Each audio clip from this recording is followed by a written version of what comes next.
Hello everyone, नमस्कार मेरे प्यारे दोस्तों।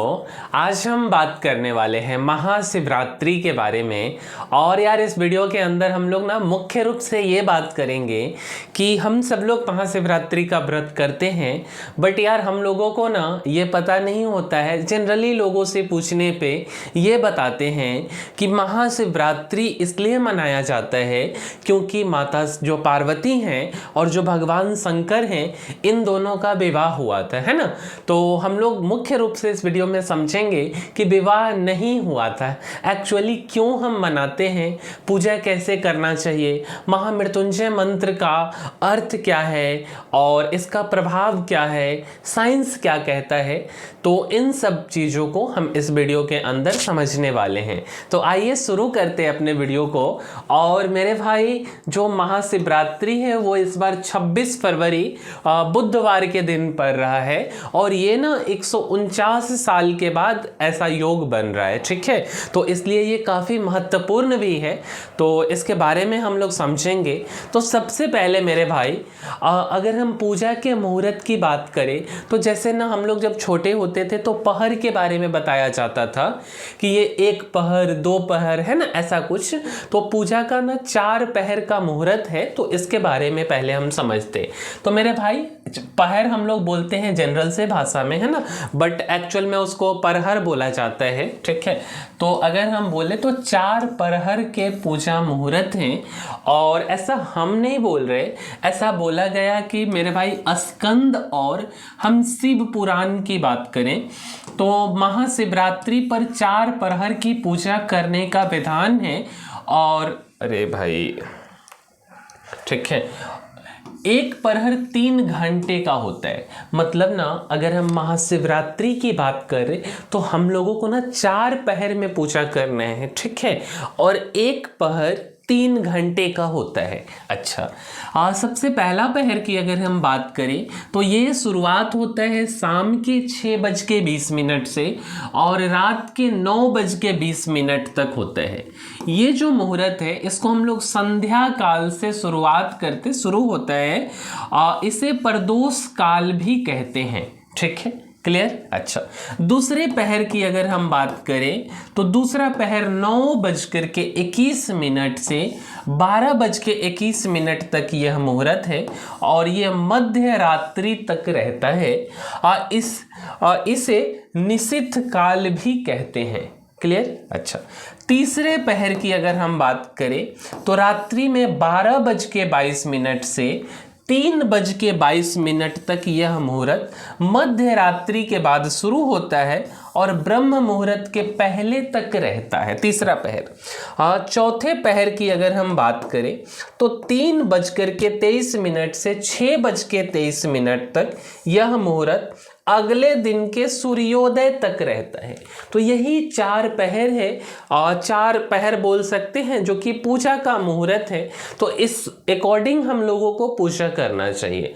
आगे बढ़ने से पहले मेरे भाई, ये अपना चैनल है स्कूली शिक्षा और यहाँ पे फिजिक्स पढ़ाया जाता है उन बच्चों को जो मेडिकल की तैयारी करते हैं, जो इंजीनियरिंग की तैयारी करते हैं। तो अगर आपके घर में कोई छोटे भाई बहन या कोई जो मेडिकल और इंजीनियरिंग की तैयारी करना चाहते हैं तो एक बार आप उनको इस चैनल को रिकमेंड कीजिए और अगर संभव हो सके तो आप इसको लाइक शेयर और सब्सक्राइब कर दीजिए। इसके लिए आपको कोई पैसा पे नहीं करना है, ठीक है। तो चलिए आगे बढ़ते हैं। अब देखिए, अब यार इस चीज में हम अभी जो बता रहे हैं कि पूजा के लिए जल और दूध सहित 25 जरूरी चीजें, और ये जस्ट जो हमने पढ़ा है वो आपको शेयर कर रहे हैं। इसमें हमारी कोई एक्सपर्टाइज नहीं है कि पूजा कैसे करना चाहिए। तो जो जरूरी चीजें हैं वो यहाँ पे आपका लिखा हुआ है कि आपको साफ पानी लेना है, तांबे का लोटा लेना है, गंगा जल, घी, दूध, दही, मिश्री, शहद, चंदन, बिल्व पत्र, मतलब जो क्या बोल सकते हैं, आम का जो कलश होता है उसको बोलते हैं ना, चावल आपको लेना है, जनेऊ लेना है, जनेऊ एक संस्कार होता है, मदार का फूल एक पौधा होता है, धतुरा जिसको हम भांग ये बोल सकते हैं ना, मिठाई लेना है, दूर्वा लेना है, अबीर गुलाल, भांग, भस्म, इत्र, देवी पार्वती के लिए लाल चुनरी, कुमकुम, चूड़ियाँ, सिंदूर, ये सारा कुछ आपको पूजा के लिए अरेंज करना पड़ता है ना। ये 25 तरह के कुछ जरूरी चीज़ें हैं। अब पूजा आपको कैसे करना है, पूजन का जो विधि है, तो दीपक और धूप बत्ती जलाना है आपको, गणेश जी को प्रणाम कर शिव पार्वती पूजा की शुरुआत करना है। ओम नमः शिवाय मंत्र बोलते हुए शिवलिंग पर गंगाजल, दूध, पंचामृत और जल आपको चढ़ाना है। उसके बाद मौली चढ़ाइए आप, फिर इत्र, चंदन और भस्म लगाएं, देवी पार्वती का पूजन सामग्री अर्पित करें। तो ये सब काम आपको करना है। हर तरह के फूल, बिल्व पत्र, भांग, धतुरा और फल चढ़ाएं। रुद्राक्ष से शिव जी का श्रृंगार करें, है ना। भगवान का जो श्रृंगार होता है, जैसे आप लोग क्या करते हैं, अच्छा कपड़ा पहन लेते हैं, परफ्यूम मार लेते हैं ना, तो उसी तरीके से भगवान शिव का जो श्रृंगार है वो रुद्राक्ष का माला है, ठीक है। भगवान को धूप दीप अर्पित करने के बाद नैवेद्य लगाएं, आप फिर आरती करें। तो ये कुछ पूजा का विधि है जो कि देश के बड़े बड़े जो पंडित लोग हैं, जो इस जिनमें इनका एक्सपर्टाइज है, वो लोगों के द्वारा बताया गया ये बात है, ठीक है। अच्छा जी, ये क्लियर है। अब देखिए, अगर हम बात करें शिवरात्रि व्रत में, तो अन्न नहीं खाया जाता, तो आपको व्रत फिर कैसे करना है, तो इस बात को समझते हैं। तो मेरे भाई, सबसे पहली बात अगर हम बोले, तो सबसे पहली बात क्या है कि आपको ना सूर्योदय से पहले जगना है, पानी में गंगाजल और काले तिल को मिला करके नहाना है। दूसरा बात, शिव का पूजन करें और व्रत का संकल्प ले, क्योंकि ना मेरे भाई, कोई भी काम जब हम करते हैं और बिना संकल्प के करते हैं ना, तो उस काम के पूरा होने का संभावना कम होता है। दूसरा बात कि संकल्प जब आप ले लेते हो, दृढ़ निश्चय हो जाते हो, तो उसका जो फल मिलने का चांसेज होता है वो ना आपको पूर्ण रूपेण फल मिलता है, ठीक है। तो बेसिकली हम बोल सकते हैं कि संकल्प हर एक काम में हम लोगों को लेना ही चाहिए, ठीक है, ऐसा मेरा मानना है। अच्छा, तीसरा बात कि व्रत उपवास में अन्न नहीं खाना है। पुराणों के अनुसार, जो हमारे पुराण है ना, उनके अनुसार पूरे दिन भी पानी नहीं पीना चाहिए। इतना कठिन व्रत न कर सके तो फल, दूध, पानी ले सकते हैं, कि अगर आप बिना जल के नहीं रह सकते हैं तो अंततः आप फल, दूध, पानी, इन सब चीज़ों को आप ले सकते। अगर आप बर्दाश्त कर सकते हो तो आप इसको अवॉइड कीजिए, ठीक है, निर्जला व्रत आप रखिए। चौथा क्या है, झूठ आपको नहीं बोलना है, ठीक है, महत्वपूर्ण बात है, झूठ नहीं बोलना है। दिन में आपको सोना नहीं है और विवाद झगड़ा करने से बचना है। इससे क्या होता है, व्रत आपका टूट जाता है। पांचवा बात, सुबह शाम नहाने के बाद शिव मंदिर में भगवान शिव का आपको दर्शन करना है। तो ये कुछ काम करना है। अब आते हैं हम अपने मुख्य बात पे कि शिव विवाह नहीं, शिवलिंग के प्रकट होने का दिन है महाशिवरात्रि।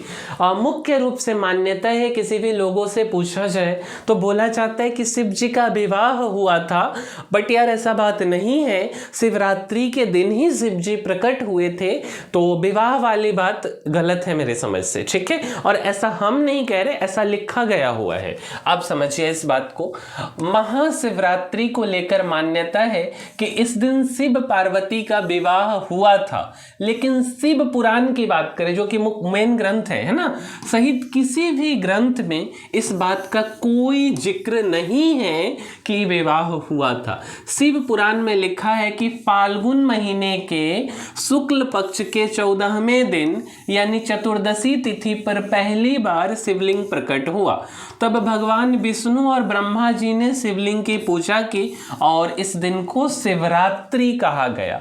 मीन्स कि महाशिवरात्रि के दिन शिव जी प्रकट हुए हैं, तो उनका शादी नहीं हुआ है ना, तो इसलिए हम शादी की जो बात बोलते हैं समाज में, वो मेरे समझ से नहीं बोलना चाहिए। अच्छा, आगे शिव पुराण के 35वें अध्याय में लिखा है कि शिव विवाह अघन महीने के कृष्ण पक्ष के दूसरे दिन हुआ था और ये तिथि इस साल 7 नवंबर को आएगा।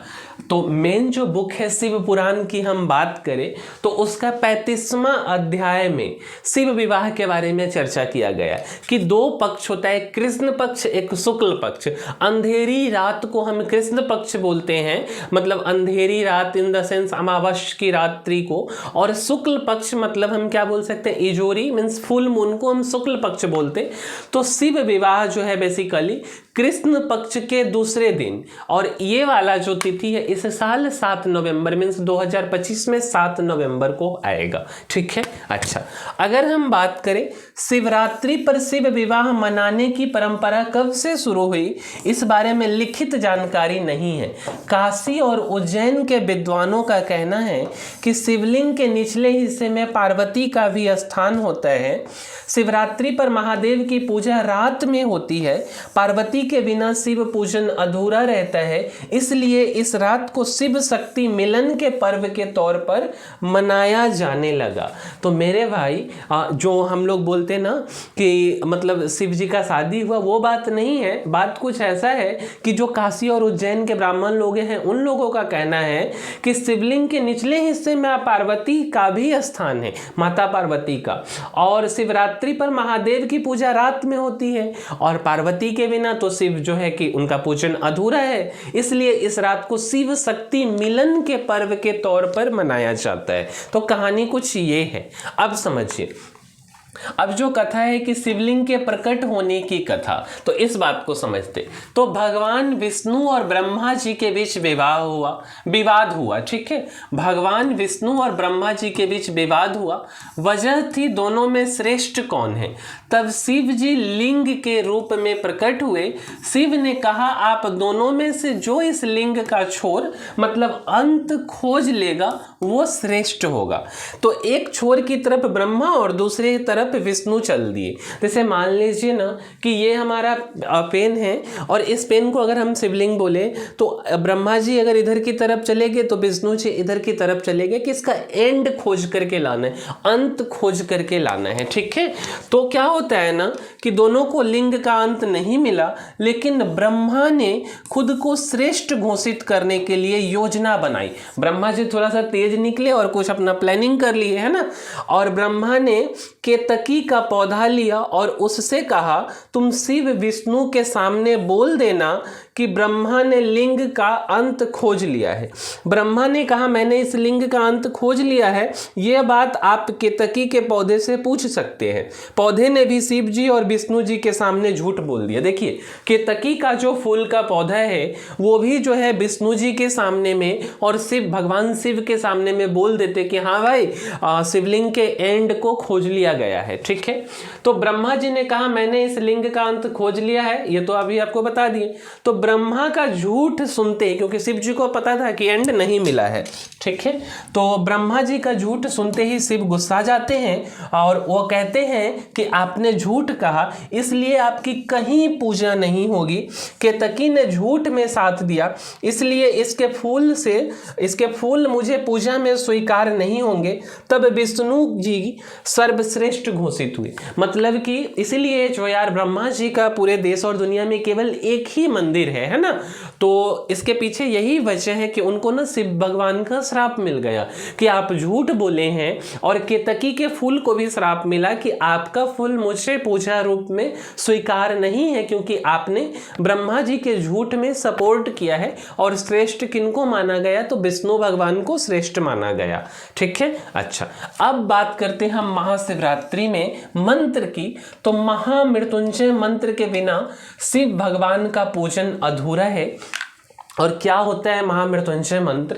तो मेरे भाई, महामृत्युंजय मंत्र आपके सामने है। ओम हौं जूं स्वः, ओम भूर्भुवः स्वः, ओम त्र्यंबकम यजामहे सुगंधिम पुष्टिवर्धनम उर्वारुकमिव बंधना मृत्योर्मोक्षीय महामृता।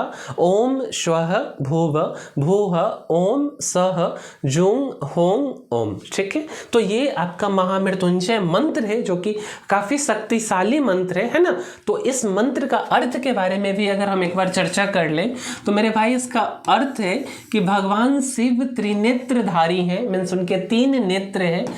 हम त्रिनेत्र वाले भगवान शिव का मन से स्मरण करते हैं। शिव जी हमारे जीवन को मधुर बनाते हैं, हमारा पालन पोषण करते हैं।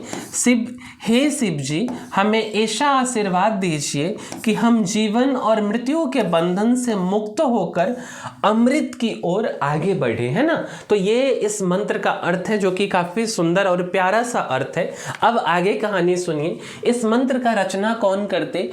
तो मार्कंडेय ऋषि ने रचा है महामृत्युंजय मंत्र।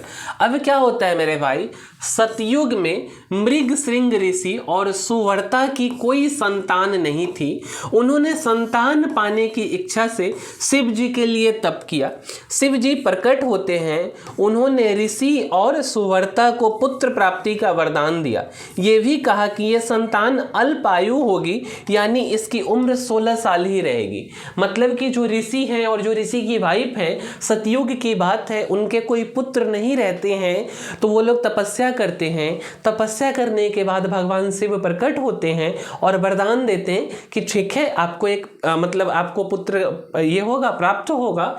और लेकिन एक बात ये है कि ये जो पुत्र है उनका आयु अल्प होगा, कम आयु होगा, 16 वर्ष की उम्र में वो इस पृथ्वी से चले जाएंगे। ठीक है, अच्छा जी। फिर क्या होता है, तो ऋषि के यहाँ पुत्र का जन्म होता है और उनका नाम मार्कंडेय रखा जाता है। माता पिता ने मार्कंडेय जी को पढ़ाई के लिए ऋषियों के आश्रम में भेज दिया। जैसे हम लोग आजकल लूटने वाले स्कूल में जाते हैं कि यहीं से पढ़ोगे, है ना, तो सिलेक्शन होगा, फिर चाहे कहीं से भी पढ़ लो सिलेक्शन नहीं होगा। कुछ कुछ इस टाइप का चलता है ना कहानी।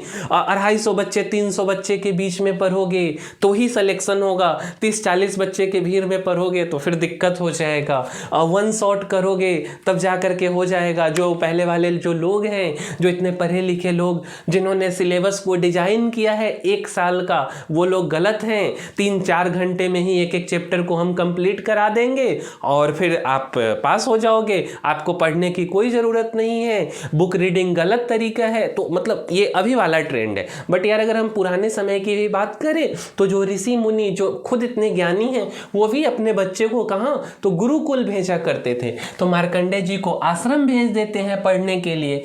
15 साल बीतने के बाद मार्कंडेय जी अपने घर आते हैं। तब माता पिता दुखी थे, क्योंकि उनको तो पता था कि मार्कंडेय जी का उम्र केवल 16 साल है।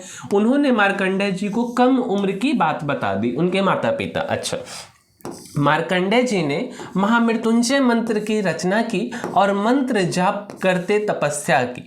तपस्या में 1 साल बीत गया। मार्कंडेय जी 16 साल के हो गए, मीन्स कि 1 साल तपस्या करते मंत्र को बनाने के बाद में। ठीक है, उम्र पूरा हो जाता है इनका। यमराज आते हैं। मार्कंडेय जी ने शिवलिंग को पकड़ लिया, फिर भी यमराज उसे ले जाना चाहते हैं। तभी शिव प्रकट होते हैं। शिव ने तपस्या से खुश होकर मार्कंडेय जी को अमरता का वरदान दे दिया।